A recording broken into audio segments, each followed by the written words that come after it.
질 수 없는 깊이 있는 경제기사 해설 들으실 수 있습니다. KBS의 임승찬 기자 자리했습니다. 어서 오세요. 네, 안녕하세요. 매일같이 나오고 있는 현대모비스와 글로비스의 분할 합병, 이것 좀 알아보는 거죠, 오늘? 그렇습니다.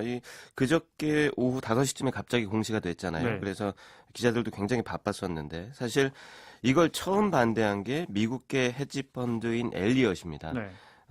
물론 엘리엇의 반대가 결정적인 이유는 아니겠지만 이번 일을 계기로 이 외국계 헤지펀드들의 공격에 다시 관심이 쏠리고 있어서 네. 오늘은 또 이 문제를 좀 자세히 들여다볼까 합니다. 네. 모비스가 몇 번 설명드렸지만 모비스가 이제 현대차에 지배하고 있다 이렇게 설명드렸고 네. 그러려면 대주주 일가는 모비스 지분을 많이 가져야 된다. 그러면 이제 지주회사로 개편이 아주 쉬워진다. 그러면 총수일가, 모비스, 현대차 이렇게 깔끔해지는 겁니다. 그렇죠. 그죠? 예. 이제 그런데 그러려면 이 가운데 있는 모비스를 분할 합병, 쉽게 말해 뗐다 붙였다 맞습니다. 하려다가 이번에 포기한 건데 엘리엇은 그 모비스와 글로비스의 합병은 안 된다는 거였어요. 그러니까 왜 그렇죠. 뗐다 붙이냐? 결국 저 엘리엇 뜻대로 된 거예요. 그렇죠. 모든 헤지펀드들이 다 그렇겠지만 가장 큰 목적, 또 유일한 목적이라고 봐도 될 것 같은데 바로 이 펀드 자신들의 이익이겠죠. 그러겠죠. 네. 예. 지난 11일에 엘리엇이 정의선 부회장이 블룸버그와 한 인터뷰에 반박 입장문을 냈는데 현대차 그룹의 지배구조 개편안, 그러니까 모비스와 글로비스의 분할 합병이 주주 이익을 훼손한다 이렇게 얘기를 했거든요. 결국 이게 안 됐기 때문에 원하는 대로 된 건 맞아요. 네. 네. 이유는 뭡니까? 왜 뗐다 붙였다 하면 안 된다 이렇게 주장하고 있는 겁니까? 네. 이것은?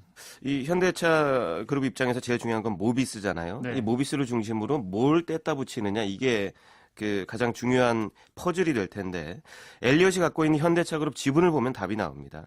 엘리엇은 현대차, 현대모비스, 기아차 이렇게 3개 회사의 지분을 보유하고 있거든요. 네. 글로비스는 안 갖고 있어요. 네.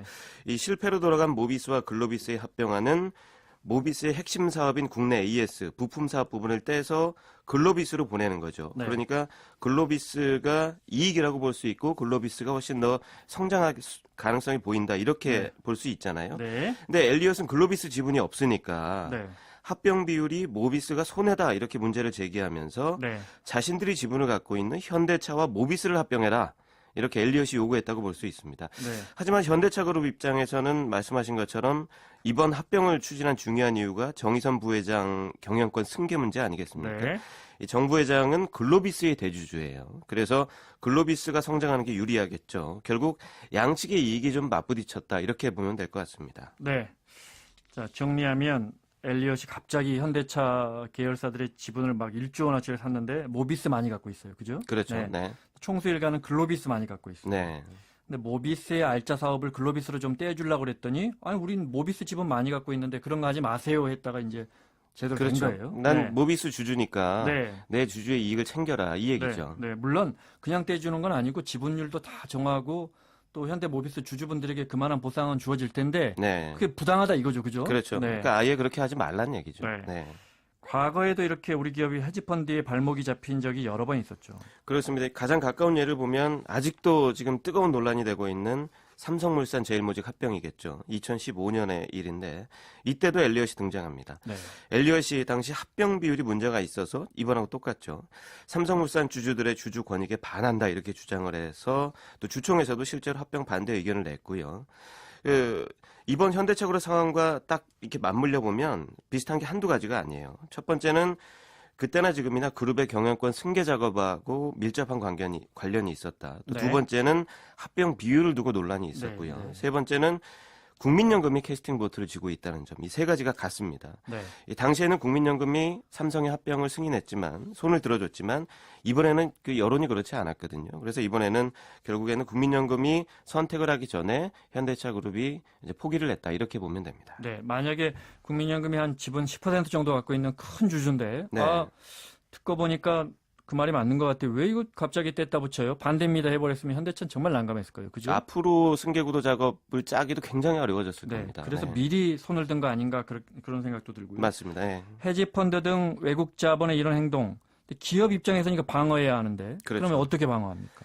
지금은 지분을 직접 사들이는 수밖에 없습니다. 2003년 기억하시겠지만 SK에 대한 소버린의 공격 때 가 있었죠. 그때 영국계 소버린 자산운용이 SK지분을 15% 정도까지 매입을 해서 2대 주주가 됐어요. 그리고 요구한 게 최태원 회장 퇴진하라 이거였습니다. 네. 이 경영권 방어를 위해서는 우호 지분이 50% 넘어야 되니까 당시 SK는 1조 원 정도 현금을 써서 주식을 계속 사들였고요. 네. 간신히 방어에 성공을 했거든요. 네. 그 다음 SK가 지배구조를 이사회 중심으로 바꾸고 주주 이익 높이기 위해서 노력을 굉장히 해서 소버린은 결과적으로 2년 뒤에 8천억 원 넘는 차익을 남기고 떠났거든요. 네. 결국 그룹 총수 공격에 성공했다는 얘기죠. 네. 소버린 입장에서는 대성공입니다. 자, 이렇게 하려면 현대차의 총수 일가도 그냥 현대모비스 주식을 많이 사버리면 됩니다. 한 4조 원어치 그렇죠. 사버리면 네. 깔끔하게 현대차를 지배할 수 있게 되는데 돈이 없습니다. 그래서 그렇습니다. 지금 현대모비스를 좀 규모를 작게 해보려다가 지금 이 사단이 났습니다. 해외 자본 공세가 이렇게 자꾸 잊을만 하면 들어온단 말이에요. 네. 기업 경영권도 우리 대기업들도 경영권을 좀 보호할 수 있는 장치가 뭔가 좀 있어야 하는 거 아니냐 이런 주장도 많아요. 맞습니다. 이 소위 엘리엇 방지법 얘기가 좀 나오는데 네. 재계를 중심으로 커지고 있습니다. 대표적인 게 차등 의결권, 포이즌필, 황금주 이런 것들이 있는데 네, 네. 포이즌필은 기업이 적대적 인수합병이나 경영권 침해당하는 경우에 기존 주주들에게 시가보다 싼 가격에 주식을 살 수 있는 권리 주는 거고요. 이 기존 주주들이 새 주식을 싼 값에 사면 공격하는 입장에서는 훨씬 비싼 시가로 주식을 더 사야 하기 때문에 자금 부담이 굉장히 크겠죠. 네. 그래서 기업 뺏으려는 입장에서 독약으로 볼 수 있다 해서 포이즌필이고요. 네, 네. 황금주는 한 주만 갖고 있어도 경영진 교체, 합병 이런 주요 안건을 거부할 수 있는 권리입니다. 또 차등 의결권은 특정 주식에 특별히 많은 수의 의결권을 줘서 일부 주주의 지배권을 강화하는 이런 제도죠. 네.